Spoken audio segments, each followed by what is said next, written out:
perkenalkan, nama saya Muhammad Imran dengan NIM belakang 151. Saya Kaisar Askara Juamas dengan NIM belakang 049. Saya Tasyurul Aprilia dengan NIM 009. Saya Devita Julia Jayani dengan NIM belakang 063. Saya Emmanuel Navaldo Revasi dengan NIM belakang 026. Latar belakang dari penelitian ini adalah, yang pertama, manajemen strategik penting bagi perusahaan untuk menghadapi persaingan bisnis dan perubahan lingkungan usaha. Yang kedua, perusahaan perlu menerapkan strategi yang tepat agar dapat mempertahankan kinerja dan keberlanjutan bisnis. Yang ketiga, PT Gudang Garam Tbk merupakan salah satu perusahaan besar di industri rokok Indonesia yang menghadapi berbagai tantangan bisnis. Yang keempat, pada tahun 2024, industri tembakau mengalami tekanan akibat kenaikan cukai rokok dan melemahnya daya beli masyarakat. Yang kelima, kondisi tersebut menyebabkan penurunan volume penjualan serta kinerja keuangan perusahaan. Dan yang terakhir, pendapatan perusahaan turun menjadi sekitar 98,7 triliun dan laba bersih menjadi sekitar 1,0 triliun. Berikutnya adalah rumusan masalah.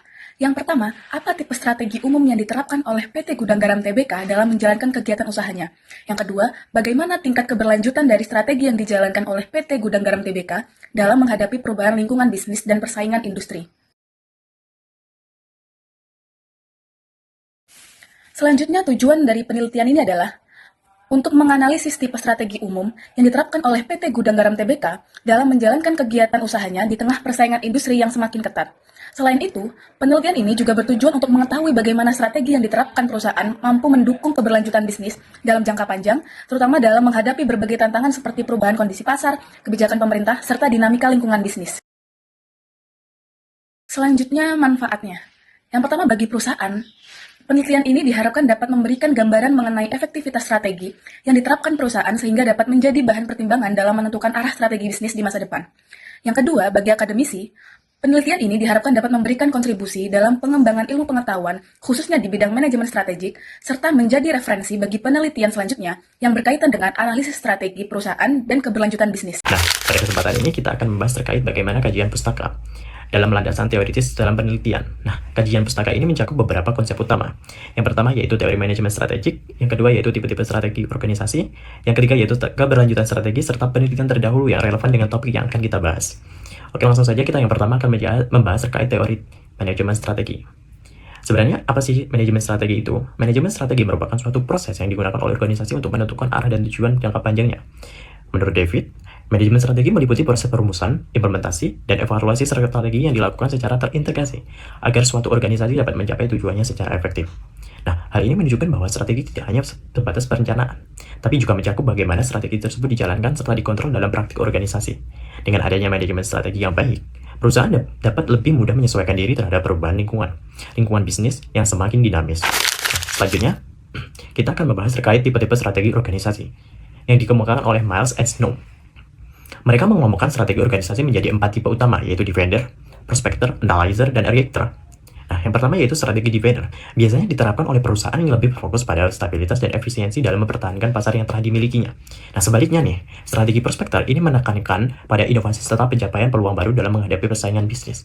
Sementara itu, strategi analyzer merupakan kombinasi antara keduanya, yaitu antara prospector dan defender, di mana perusahaan tetap menjaga stabilitas namun tetap melakukan inovasi secara selektif.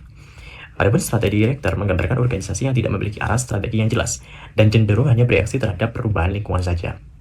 Nah, selanjutnya kita akan bahas terkait bagaimana keberlanjutan strategi dalam bisnis. Dalam perkembangan dunia bisnis modern, perusahaan tidak hanya dituntut untuk menghasilkan keuntungan ekonomi, tapi juga diharapkan mampu memberikan kontribusi positif bagi masyarakat dan lingkungan. Nah, konsep ini dikenal dengan istilah triple bottom line, yang mencakup 3 dimensi utama, yaitu aspek ekonomi, sosial, dan lingkungan. Nah, dengan memperhatikan ketiga aspek tersebut, perusahaan diharapkan mampu nih untuk menciptakan nilai jangka panjang yang berkelanjutan serta meningkatkan kepercayaan para pemangku kepentingan. Dan yang terakhir, kita akan membahas terkait beberapa penelitian terdahulu. Dalam penelitian terdahulu, ini menunjukkan bahwa strategi yang tepat dan penerapan prinsip keberlanjutan dapat memberikan dampak positif terhadap kinerja perusahaan. Nah, perusahaan yang mampu mengolah strategi secara efektif serta memperhatikan aspek keberlanjutan umumnya memiliki daya saing yang lebih kuat, citra yang lebih baik di masyarakat, serta peluang keberhasilan yang lebih besar dalam jangka panjang. Nah, berdasarkan kajian pustaka tersebut dapat disimpulkan bahwasanya manajemen strategik, tipe strategi organisasi, dan keberlanjutan merupakan konsep yang saling berkaitan dan memiliki peran penting dalam mendukung keberhasilan serta keberlanjutan suatu perusahaan di masa depan. Pada kali ini, saya akan membahas profil perusahaan. PT Gudang Garam adalah salah satu produsen rokok kretek terbesar di Indonesia yang berdiri sejak 1958 dan memiliki jaringan distribusi luas di seluruh Indonesia. Visi dan misi PT Gudang Garam adalah visinya menjadi perusahaan terkemuka yang bertanggung jawab dan juga berkelanjutan. Selanjutnya, saya akan menjelaskan terkait misi. Misinya melalui catur dharma menekankan kerja keras, integritas, kerjasama, dan juga karyawan sebagai mitra utamanya. Kemudian, tujuan jangka panjangnya adalah menjaga kualitas produk dan juga melakukan variasi pilihan. Selain itu, juga mengembangkan karyawan, memberikan manfaat bagi pemangku kepentingan, serta menjalankan tanggung jawab sosial perusahaan. Dalam analisis ini, kami menggunakan tipologi Mills and Snow, yaitu Defender, Prospector, Analyzer, and Reactor, untuk melihat respon strategi perusahaan. Perusahaan besar biasanya menggabungkan beberapa tipe strategi dengan berfokus untuk menentukan strategi dominan serta kekuatan dan juga kelemahan PT Gudang Garam tersebut. Kita akan mengidentifikasi tipe strategi umum. Yang pertama yaitu PT Gudang Garam menerapkan strategi analyzer, yaitu dengan menjaga stabilitas bisnis inti rokok sambil mencari peluang usaha baru. Yang kedua, dalam bisnis rokok, perusahaan berperan sebagai defender dengan fokus pada efisiensi biaya dan juga konsistensi kualitas produk.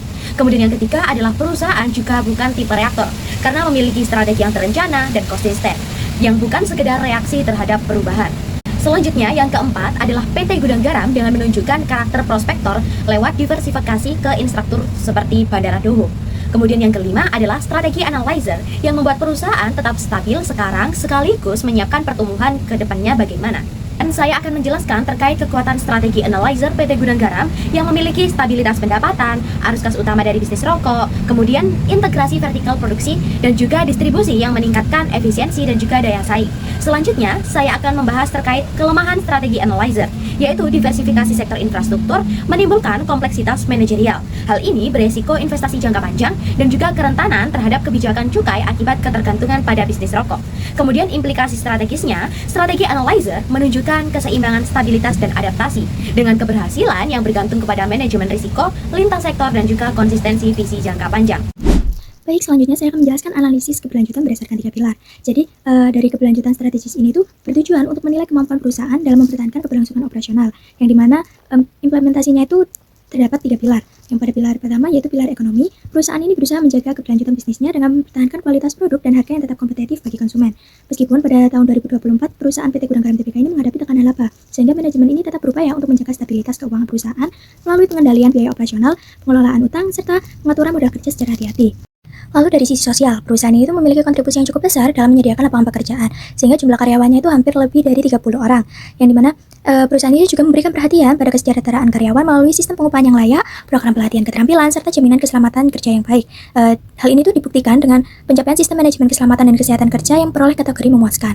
Selain itu, pada fokus pada aspek ekonomi dan sosial, perusahaan ini juga memberikan perhatian pada keberlanjutan lingkungan. Salah satu langkah yang dilakukan adalah menurunkan emisi gas rumah kaca dari aktivitas operasional perusahaan. Selain itu, perusahaan juga memanfaatkan biomasa sebagai sumber energi alternatif serta membangun sumur resapan untuk menjaga cadangan air tanah. Program revegetasi juga dilakukan di wilayah Kediri, yang dimana untuk membantu meningkatkan kualitas lingkungan di sekitar area operasional perusahaan.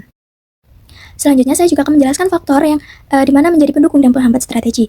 Nah, keberlanjutan strategi perusahaan ini juga dipengaruhi oleh beberapa faktor pendukung. Salah satunya kekuatan utama perusahaan adalah jaringan distribusi yang sangat luas dengan ratusan titik distribusi serta ribuan kendaraan operasional. Selain itu juga ada infrastruktur yang dimana ini memungkinkan produk perusahaan PT Gudang Garam ini dapat menjangkau berbagai wilayah di Indonesia. Selain itu juga ada kebijakan fiskal pada tahun 2025 yang tidak menaikkan tarif cukai juga memberikan peluang bagi perusahaan untuk memperbaiki margin laba di masa mendatang. Nah, di sisi lain ini juga ada perusahaan juga mengalami sejumlah hambatan yang cukup besar. Salah satunya adalah kenaikan tarif cukai yang cukup tinggi pada tahun 2024, yang dimana kenaikan ini itu terjadi bersamaan dengan kondisi daya beli masyarakat yang melemah sehingga berdampak pada penurunan volume penjualan. Selain itu juga, pemerintah ini juga mengeluarkan regulasi baru yang membatasi berbagai aktivitas pemasaran produk rokok seperti larangan penjualan eceran dan pembatasan iklan di media sosial. Selanjutnya, analisis daya tahan terhadap perubahan pasar. Dari sisi ketahanan finansial, PT Gudang Garam Tbk ini menunjukkan perbaikan dalam struktur permodalannya, yang dimana dapat dilihat dari penurunan rasio utang terhadap ekuitas yang turun dari 51,9% pada tahun 2023 menjadi 37,2% pada tahun 2024. Penurunan ini menunjukkan bahwa perusahaan mampu mengendalikan kewajiban keuangannya dengan lebih baik, meskipun kondisi pendapatan sedang mengalami tekanan. Namun, di sisi pasar, perusahaan ini juga menghadapi fenomena yang dikenal sebagai downtrending, yaitu kecenderungan konsumen untuk beralih ke produk rokok yang lebih murah karena kondisi ekonomi dan sensitivitas terhadap harga. Selanjutnya, saya akan menjelaskan evaluasi kinerja strategi terhadap profitabilitas dan daya saing. Jika kita lihat dari sisi profitabilitas, perseroan ini tuh mengalami tekanan yang cukup besar. Hal ini tuh terlihat dari penurunan laba bersih yang sangat signifikan, yaitu sebesar 81,6%. Jika pada tahun sebelumnya laba bersih perusahaan itu mencapai 5,3 triliun, maka pada tahun 2024 nilainya menurun menjadi sekitar 1 triliun. Nah, penurunan tersebut ini tuh berkaitan dengan margin laba bruto yang turun hingga berada di angka 9,5%. Kondisi ini terjadi karena beban cukai yang semakin tinggi, sementara perusahaan ini tidak dapat sepenuhnya menaikkan harga jual produknya kepada konsumen. Nah, selain itu, dari sisi keuntungan, tantangan juga terlihat pada volume penjualan, yang dimana sepanjang tahun 2024 total penjualan gudang garam mengalami penurunan sebesar 13,5%, sehingga volumenya itu menjadi 53,1 miliar batang. Penurunan paling besar terjadi pada segmen sigaret kretek mesin atau SKM dengan kontraksi sebesar 15,1%. Hal ini menjadi penting karena SKM ini merupakan segmen utama yang memberikan kontribusi terbesar terhadap pendapatan perusahaan. Oleh karena itu, penurunan pada segmen ini itu secara langsung berdampak pada kinerja pendapatan perseroan secara keseluruhan. Selanjutnya yaitu perbandingan kinerja dengan industri rokok nasional. Berdasarkan riset Nielsen, pangsa pasar gudang garam ini itu turun dari 21,2% menjadi 17,4% dalam 1 tahun. Hal ini menunjukkan adanya tekanan terhadap posisi perusahaan di pasar. Secara industri, volume rokok nasional ini memang turun 6,7%, namun penjualan pada PT Gudang Garam ini turun lebih besar yaitu 13,5%. Nah, salah satu penyebabnya adalah meningkatnya persaingan dari produsen kecil yang saat ini itu menguasai sekitar 31,1% volume industri, karena mereka ini mendapatkan tarif cukai yang lebih rendah sehingga dapat menawarkan harga yang lebih murah. Berikutnya yaitu kesimpulan. Berdasarkan hasil pembahasan, PT Gudang Garam Terbuka menerapkan strategi analyzer, yaitu kombinasi antara strategi defender dan prospektor. Pada bisnis inti rokok kretek, perusahaan berfokus pada stabilitas usaha, efisiensi operasional, dan mempertahankan pangsa pasar. Sementara itu, perusahaan juga melakukan diversifikasi ke sektor infrastruktur sebagai upaya mencari sumber pertumbuhan baru.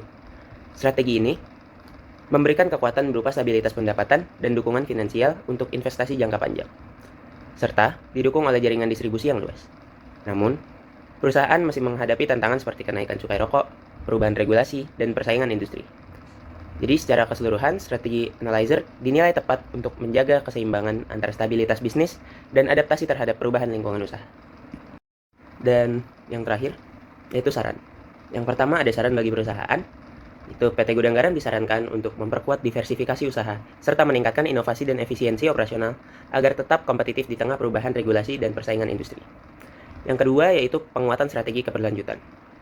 Perusahaan perlu terus mengembangkan strategi keberlanjutan dengan mengintegrasikan aspek ekonomi, sosial, dan lingkungan dalam setiap kegiatan bisnisnya. Dan yang ketiga yaitu bagi peneliti selanjutnya. Penelitian selanjutnya diharapkan dapat menggunakan pendekatan analisis yang lebih luas agar memberikan gambaran yang lebih mendalam mengenai strategi perusahaan.